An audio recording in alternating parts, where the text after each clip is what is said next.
Welcome to our next Wandering Walks of Wonder adventure. Today we're headed to Abilene, Texas.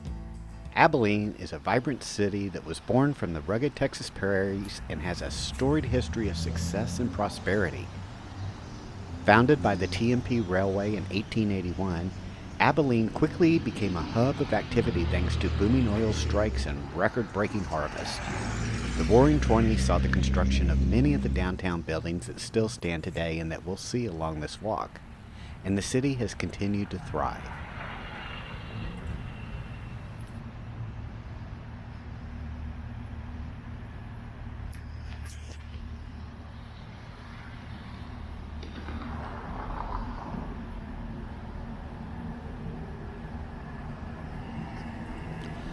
Our walk today begins in front of the historic TMP Depot. This is one of Abilene's most outstanding landmarks, which is the Texas and Pacific Railroad Station that was built in 1910. The last passenger train left the depot in March of 1967 with only 39 passengers aboard. But it was restored in 1994 and it looks like it did back in the 1920s.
This long concrete overpass that you see in front of us and retaining wall was built in 1936 by the Austin Bridge Company of Dallas.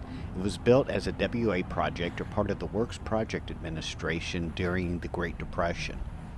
The structure extends from Pine Street to Cedar Street, and it was constructed to ease traffic flow near the railroad and boost the local economy during the Great Depression.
This building here on our left is known as the REA building. It's located just west of the depot and was built in 1936 to house the Wells Fargo Express offices. After it was the Wells Fargo Express office, it became the American Railroad Express Company, followed by the Railway Express Agency.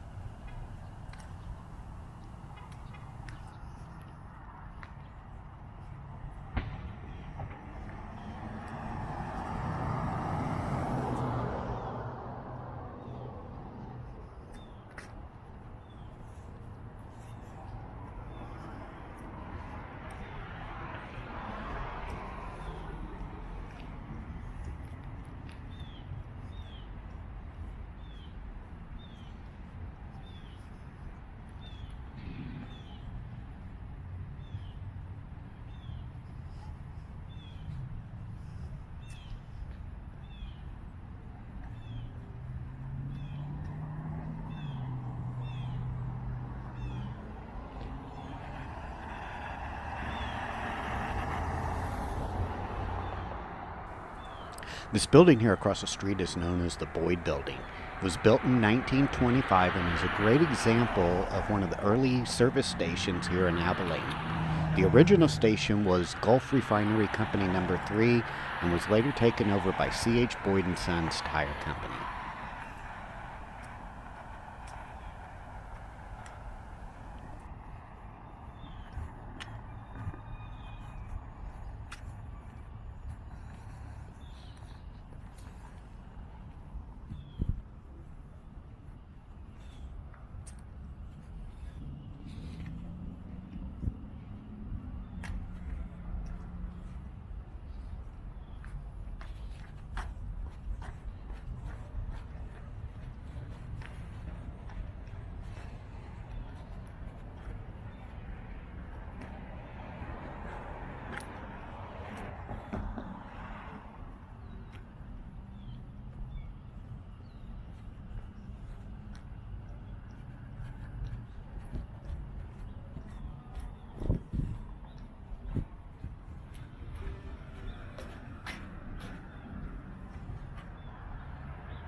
As we walk past this next building, you'll probably recognize some of the characters from some of your favorite children's books here on the wall and in some of the statues.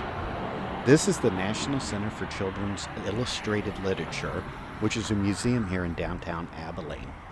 The museum is dedicated to the art of children's book illustration. It was founded in 2000 by a group of local artists and educators who were passionate about promoting children's literature and art. The mission of the museum is to inspire creativity, promote literacy, and increase appreciation for the arts through exhibition, educational programs, and outreach initiatives.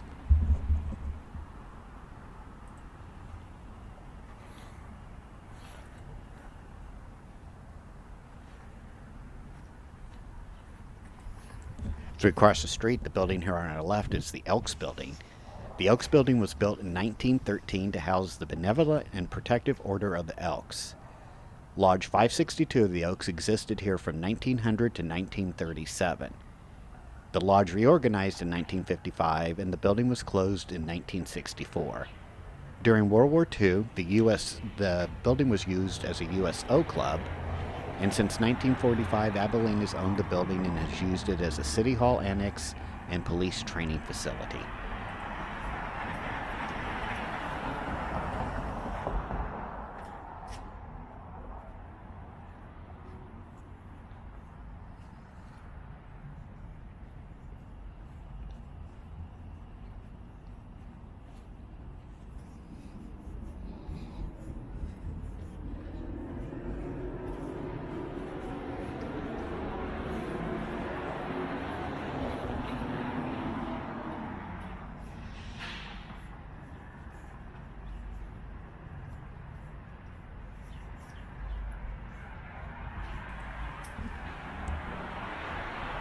This building here on our left is called the Grace. This building was originally constructed in 1909 by Colonel W.L. Beckham and named for his daughter, Grace. For many years, it was Abilene's premier hotel and the first sight seen by railroad passengers as they approached the city. The hotel originally only had 3 stories, and a 4th floor and a 1-story section were added in 1924. In 1946, it was remodeled, and the name was changed on the hotel to the Drake.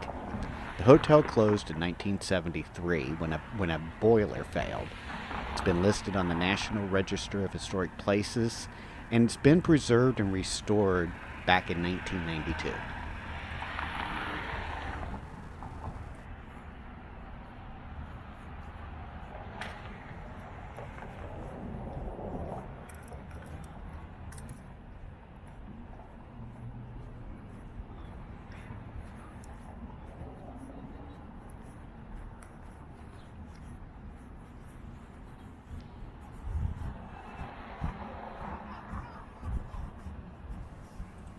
This building here on our left is called the Compton Building. It was built around 1923 and originally housed a drugstore and a cleaners company for many, many years. The 2nd floor was used as medical office space.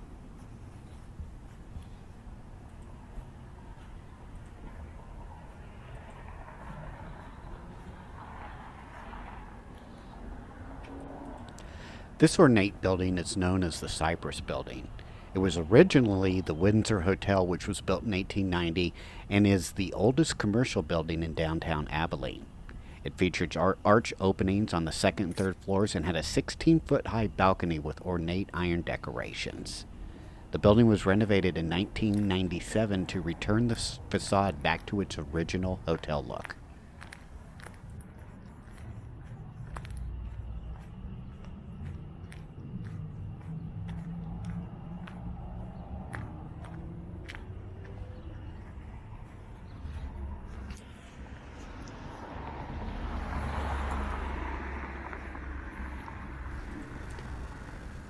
This park ahead of us is known as the Vera Minter Memorial Park.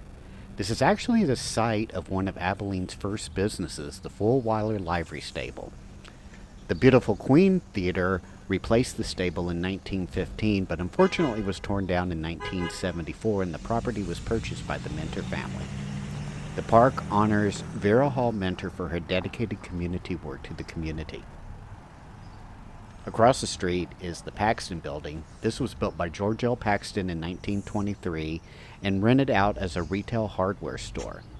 Mr. Paxton was president of Citizens National Bank from 1910 to 1934, and as we go along this walk, we'll see that his name is associated with many of the buildings that were constructed during this period.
We're now coming across two of the more larger buildings here in downtown Abilene.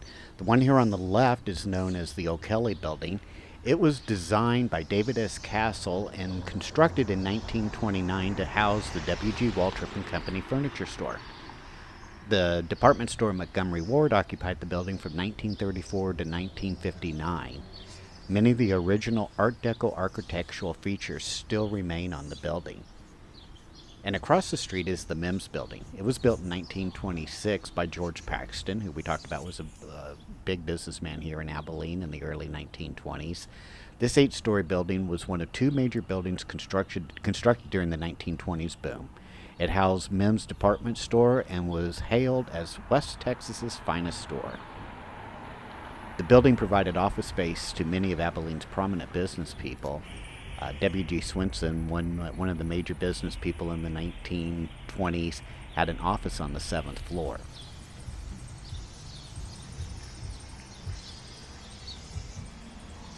The largest building in downtown Abilene is the Wooten Hotel Building. This is a 16-story, 200-room hotel that was built in 1930 by wholesale grocer W.O. Wooten. The hotel was designed by David Castle and had a ballroom with a balcony overlooking the dance floor. Its height and Art Deco design made the building a local landmark for many years. In 1963, the hotel was converted to apartments and the name was changed to Abilene Towers. The towers closed in 1999 and the building was renovated in 2004 to house apartments and retail stores.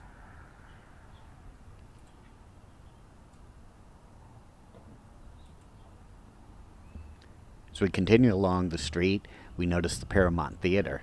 This is another David S. Castle landmark building which opened in 1930 as part of the Wooten Hotel development. This 3-story theater features Spanish Colonial Revival architecture, Art Deco light fixtures, and is best known for the stars and clouds that move across its ceiling. The theater closed in 1979 and was slated for demolition, but fortunately it was saved and the theater renovation was completed in 1987.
This large building on our left is the Hilton Hotel, which was once called the Windsor Hotel. It was built in 1927 by the Abilene Hotel Company, which was then owned by one of Abilene's most prominent businessmen. The hotel was leased to Conrad Hilton and was the second hotel to bear his name. It was renamed the Windsor Hotel when Hilton's lease ended in 1945. The Windsor was restored and is now renovated to offer retirement apartments.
This ornate building is known as the Minter Building. It was once Taylor County's finest department store and built in 1925. The two-story structure with Gothic detail and terracotta facade is one of David S. Castle's finest design. Mentors was sold in 1974 and closed in 1986.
Across the street is the T&P Freight Warehouse. This building was constructed in 1929 to serve as Abilene's freight depot.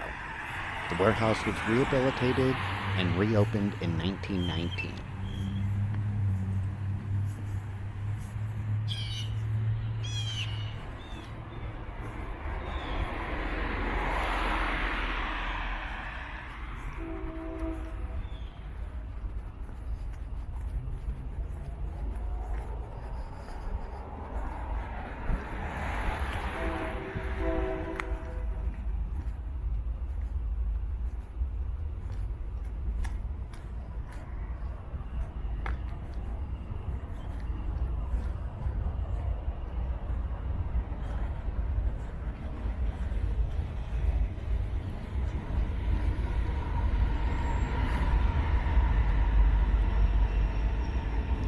The building in front of us is known as the Alexander Building, and it's really historic as it was the first, quote, high-rise building in Abilene. Construction on the Alexander Building began in 1925 and was completed in 1927. The seven-story structure was built for Dr. James M. Alexander, a prominent local physician.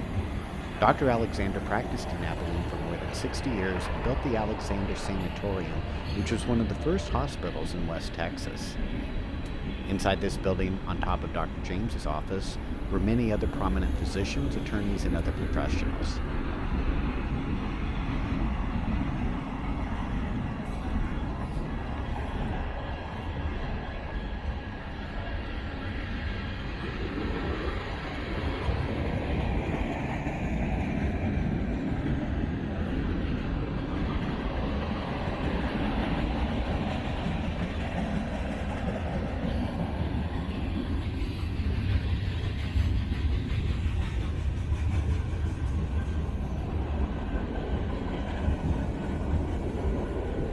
As mentioned earlier, Abilene is home to the National Center for Children's Illustrated Literature. As we go through the last part of our walk here, we're going to go through a little park where we'll see probably many characters that you will recognize from Dr. Seuss books.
I hope you've enjoyed this walk in downtown Abilene, Texas.